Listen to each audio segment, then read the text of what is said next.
Usted lo sabía. Sabía lo que pensaba hacer. No, ¿Está diciendo que él jamás le habló de querer desertar? no. Él no sabe nada de política. Es por la danza. Rudolf Nureyev. Es un gran placer recibirles a ambos en Francia. Nos dicen que no hablemos con extranjeros, ni salir con ellos. Solo estar con socialistas. ¿No tienes miedo? ¿Qué pueden hacer? No pueden arrestarme. No, pero cuando vuelvas a casa pueden hacerte la vida imposible. Rudy, ¿a dónde vas?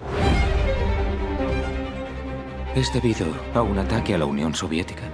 No. Es por la danza. Debe ir a la Unión Soviética. Quieren meterme en prisión. Soy campesino de Ufa. Además, nací en un tren. Hay que mostrar al mundo que Kirov es el mejor.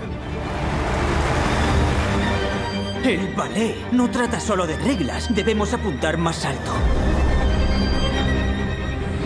Rudy, tienes que decir lo que quieres. Quiero ser libre.